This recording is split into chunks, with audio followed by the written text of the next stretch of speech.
Good morning, Internet. Welcome back to my channel. I'm your host, Haki, and today I'm going to be taking you through the garden at Newfields Museum in Indianapolis. A few weeks ago, I got the chance to go visit Indianapolis to see a couple good friends there, and they wanted to show me the sights, so they took me here. It's a beautiful garden with a lot of flowers, a lot of paths, and some really friendly butterflies. While taking on this walk, I'm going to speak my mind on what I think the Midwest is. In the near future, I'll be posting a video that gets a little bit more into the nitty-gritty of what the Midwest actually is, like historically, geographically, culturally, etc. But for today, before I do all that research, I want to talk straight from my heart about what I think the name/the term the Midwest means. What it means when I say it, and what it means when I hear someone else saying it. Of course, when anybody uses the term the Midwest, they're referring to a geographical region, but it seems almost always people unfamiliar with the region will usually default to thinking it's just a land of non-stop cornfields. Obviously, that's not true. Take a look at this garden, and take a look at this cute little bee. Actually, I think I'm following a butterfly at this point, so get ready for some close-up butterfly action. But anyway, if I had a grain of corn for every person who I've introduced myself to who thought that I or my family actually lived on a farm, I would actually have a whole cornfield. Because tied to this perception that cornfields are everywhere is the expectation that everyone is either a farmer or at least comes from a rural area. In fact, 75% of people in the Midwest live in an urban area. Here's some of me. Do I look like I work on a farm? Actually, that gets into a whole different conversation. I may not fit the expected image of a Midwestern farmer, but why not?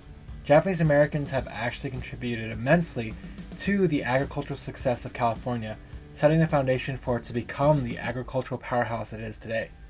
But back to false perceptions about the Midwest. Even if people from other regions don't think you actually live on a cornfield, they'll think you live in the middle of nowhere, on a large swath of land, most likely surrounded by cornfields. Anyway, look at me fooling around with this interesting flower.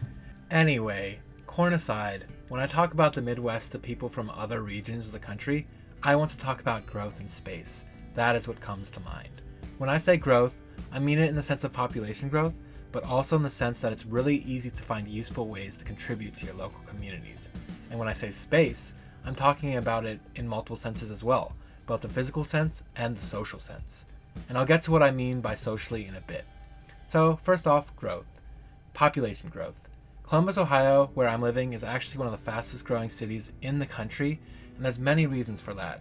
And also, we have a lot of different populations from across the world moving into cities in the Midwest, such as Somali refugees and Nepali immigrants. Actually, in Columbus, we have a very big Somali population and also a very big Nepali and Bhutanese immigrant population. As these communities continue to grow, and as they continue to impact Columbus and the other cities around the Midwest, it really begins to redefine what it means to be a Midwesterner. It begins to redefine what the Midwest actually is.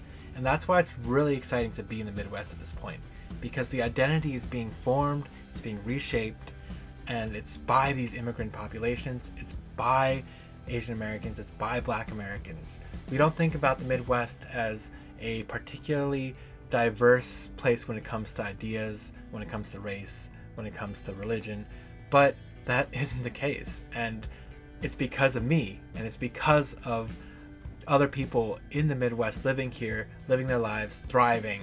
Immigrants aside, I want to continue talking about growth in the Midwest. I especially want to contrast the growth that's happening in cities like Columbus with the growth that's happening in other parts of the country like Seattle or the Bay Area. The growth is completely different. Like in the Bay Area and Seattle, it's all tech. People are moving into the area because of tech, because of Silicon Valley, because of all the economies and businesses surrounding tech. And that's different from a city like Columbus, which has a strong university in Ohio State, but also a lot of big and small businesses that are also attracting young people. When I meet someone who moves to the city, I don't have to assume that they're working for a tech company or for a particular company in general. They could be here for any odd reason, which is actually really cool and actually kind of creates fertile soil for these different groups to pop up in the city and to grow. It's really cool. But yeah, this is in contrast with what it's like in the Bay Area. I remember going to a Baha'i gathering in the Bay Area, and it was really interesting because usually I associate Baha'i gatherings with a very diverse mix of people attending, but in this case it was all men except for like one woman, I think, and they were all working in tech, and they were all, similar economic class. And it was just really interesting because when you meet a bunch of new people in Columbus, or if you go to a similar gathering in Columbus, it's going to be completely different, age diverse, people working all kinds of different jobs. It's really cool, actually. And that's another thing that I want to talk about when it comes to growth in the Midwest. Like, there's a lot of chances to start up these cool little groups or find cool little groups that you might not be able to as easily access in other parts of the country. Okay, now let's talk about space. So when I say space, I mean it in the physical sense, like I said before. There's a lot of green space in the Midwest. There's a lot of space on the roads. You can just drive and you don't have to worry about your car fitting in the lane. I remember driving in Seattle and a regular size sedan would barely even fit in the lane, like a single lane, because of how cramped it is on the road. And also you have to think about space in terms of parks. Like, there's a lot of parks, a lot of green spaces. Even on the more popular weekends, the more popular parks in Columbus and Madison, from my experience, would always have at least enough space for you to set up a volleyball net, play some volleyball, or play some frisbee. It really wasn't like you were competing with everybody else to find a basketball court, for example, outside, to find a nice place to set up a barbecue or something. Whereas in Providence or in other cities, it seems like it gets kind of crowded sometimes in the parks, Anyway, also when I'm talking about space, I'm talking about finding communities. For example, when I moved to Madison, I just joined a gym and then I went to their open gym volleyball one Sunday. And I met one person there and they told me about a bunch of other volleyball nights going on around the city. And I actually found like enough volleyball open gyms or pickup games where I could fill up my whole entire weekday schedule every evening with volleyball, which was super exciting.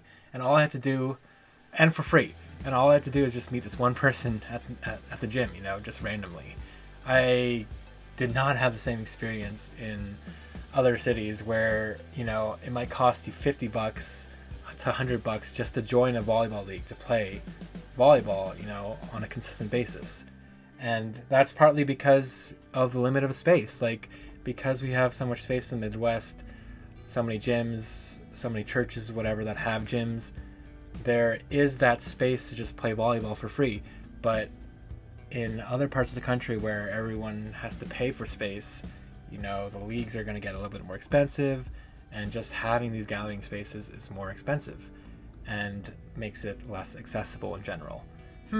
That gets me thinking a little bit about churches. Is part of the reason why I feel like there's more space in the Midwest because of churches? A church will have a community surrounding it, and if there's a gym in the church, then of course there's going to be volleyball, of course there's going to be some pickup basketball, right? Well, that was my experience in Madison, and I also in Columbus have found a church that has pickup basketball and pickup volleyball that I do on a weekly basis. Well, before the pandemic, I would do on a weekly basis. That's really interesting, because in other parts of the country where people aren't as religious, it might be less likely to find young people organizing those kinds of activities in a church, or it might just be harder for young people to organize those kinds of activities. Anyway, that's for more investigation later in another video. Alright, well, that's enough from me for today. Thank you so much for listening. If you also want to share your thoughts on what you think the Midwest is, please comment and share below. If you want to share about what you think other people mean when they say the Midwest, please also share that. I actually really look forward to hearing from you, because again, everyone's experience of the Midwest is actually part of the definition of what the Midwest is. So by sharing it, with other people, you're actually going to help all of us understand what the Midwest is and what it means to be a Midwesterner. Also, if you want to continue down those investigations that I mentioned earlier today, or if you look forward to hearing more about videos about the Midwest, about my life, then please hit that subscribe button and continue to support the channel. And I look forward to seeing you in the next video. Thanks so much. See you later.